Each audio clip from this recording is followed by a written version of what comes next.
कि मैं मोस्टली कभी ऐसी चीज़ें बोलता नहीं हूँ। आज दिल किया मैं बोल दिया। जो भी अगर कुछ हो तो बताइएगा कि गांव में चुनाव होने वाले हैं। गांव में चुनाव होने वाले हैं, ग्राम प्रधान के बहुत सारे चुनाव होने वाले हैं। फिर वही पैसों वालों की राजनीति, फिर वही पैसों का खेल, और फिर वही पैसों का रंगाना, फिर से वही सारी चीज़ें होंगी। और हमारी एक वैल्यू सिर्फ क्या है, एक पैसों की, एक वोट की। शायद यही है मेरी हमारी वैल्यू। बस एक वोट दे दिया, बस जब तक वोट नहीं गया आपका तब तक आपकी वैल्यू है, उसके बाद आपकी ख़त्म है।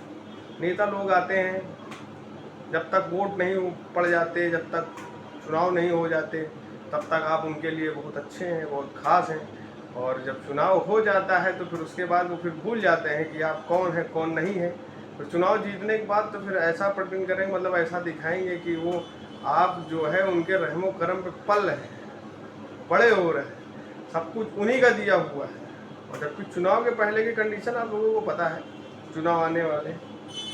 तो बट मैं ये बस यही इतना कहूँगा कि जब चुनाव आए तो नए लोगों को मौका दें, जो नए अच्छे काम करें और आप लोगों के सुख दुख में खड़े रहें, ऐसे लोगों को वोट दें। समझ रहे मैं क्या कहना चाह रहा हूँ? आप लोग बहुत ही समझदार हैं, दिन भर रील देखते हैं, वीडियो देखते हैं, सोशल मीडिया यूज़ करें, तो आई होप कि आप लोग बहुत समझदार हैं, तभी ये मेरा ब्लॉग अभी आप देख पा रहे हैं। बट ऐसे लोगों को कभी सपोर्ट नहीं किया जाता, मेरे जैसे लोगों को ना ही कोई सब्सक्राइब करता है, ना लाइक करता है, ना फॉलो करता है। तो बहुत सारी चीज़ें हैं। मैं एक पर्सनली अपनी बात शेयर करना चाह रहा था कि मेरे ग्रैंडफादर के जो भाई थे, वो उन्होंने आज़ादी की लड़ाई लड़ी थी, ठीक है। और उसका सबूत भी है। सबूत ये है कि प्रधानमंत्री जी के द्वारा जो है प्राइमरी विद्यालय में 10x10 का चौतरा होगा, 10x10 का है, मतलब काफ़ी बड़ा सारा है। और वो बना है उनके नाम से, वो बना है जो शिलान्यास, वो मतलब से एक शिला लगी है और उसमें उनका बाकायदे नाम वगैरह सारी चीज़ें लिखा गया है। जब 75वां भी वो दिवस मनाया जा रहा था तो उसमें लगवाया गया था वो। तो ये है। और जो मेरे सगे बाबा थे, मेरे ग्रैंडफादर थे, वो कानपुर हाईलैंड में डॉक्टर थे, ठीक, एक अच्छे पोस्ट पे थे, डॉक्टर थे। उन्होंने उस टाइम पे वो नौकरी छोड़ी थी और गांव आए थे। तब गांव में उतना विकास नहीं था, गांव में कोई डॉक्टर नहीं था।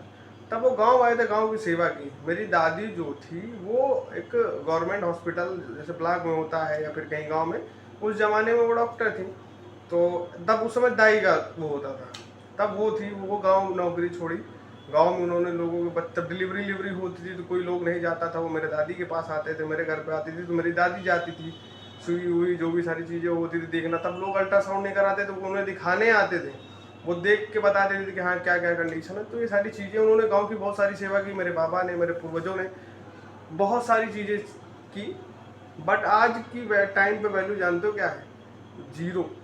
कोई वैल्यू नहीं है। किसी के साथ कुछ मत करो, अपने काम धंधे पे ध्यान दो, अपने फोकस करो, अपना पैसा कमाओ, अपनी इमेज बनाओ, ठीक है, अपने आप पे काम करो। तो कोई बाद में तुम्हें ध्यान नहीं देने वाला, ना ही तुम्हारे एहसानों का कोई मोल है। तो बस मैं यही कहना चाहता हूँ। और कुछ लोग तुम्हें ऐसा दिखाएंगे जिन्हें, जो उस टाइम पे जिन्हें, और कुछ लोग ऐसे होते हैं कि जो आगे बढ़ जाते हैं, जिन्हें आगे बढ़ाया जाता है, गांव के लोग या समाज के लोग मिल के बढ़ाते हैं कि हाँ भाई तुम आगे खड़े हो, आगे बढ़ो, तुम हमारे लीडर बन सकते हो, तुम बहुत आगे जा सकते हो, तुम हमारे हक की बात करना। तो कुछ टाइम बाद जब वो आगे बढ़ जाते हैं तो वैसा प्रेजेंट करते हैं, मतलब ऐसा दिखाते हैं कि सब चीज़ें उन्हीं की हैं, आप उनके रहमो करम पे पल रहे हैं और आप उनके गुलाम हैं। ये मतलब ऐसा दिखाना होता है। ये मेरी अपनी पर्सनल नहीं, ये हर जगह की बात है, हर जगह की कहानी। आप कहीं गांव या देहात से या फिर कहीं से भी बिलोंग कर रहे हो, जैसे आप शहर में हैं तो कोई आपके एरिया में कोई बड़ा पैसे वाला होगा जो अपना दिखाएगा कि हाँ ये वो, तो हर जगह की कहानी है। तो बस यही मैं कहना चाहूँगा कि परिवर्तन समय समय पे होते रहना चाहिए। जैसा कि मैंने अपने अंदर परिवर्तन किया, मैं पहले कहीं और काम करता था, अभी कहीं और काम करता हूँ। मैं ब्लॉगिंग करता था, पहले कुछ और तरीके थे, अभी कुछ और तरीके, मैं पहले कुछ और दिखाता था, अभी कुछ और दिखाता हूँ। पहले बोलने का तरीका कुछ और था, अभी कुछ और है। तो कहने का मतलब ये है, समय समय परिवर्तन होता रहना चाहिए। बाकी आप समझदार हैं। तो आज मेरा 90 डे डेली ब्लॉगिंग चैनल का था डे 37, और इसी तरह 90 दिन में रुकने वाला नहीं हूँ, आगे बढ़ता रहूँगा और ब्लॉग बनाता रहूँगा। तो इस ब्लॉग को करते यहीं, like comment share and subscribe to my YouTube channel Ashu Bari blog, और फेसबुक आईडी आशू बारी, और फेसबुक पेज आशू बारी ब्लॉग्स, और इंस्टाग्राम आईडी आशू बारी 9। Thank you so much for watching this.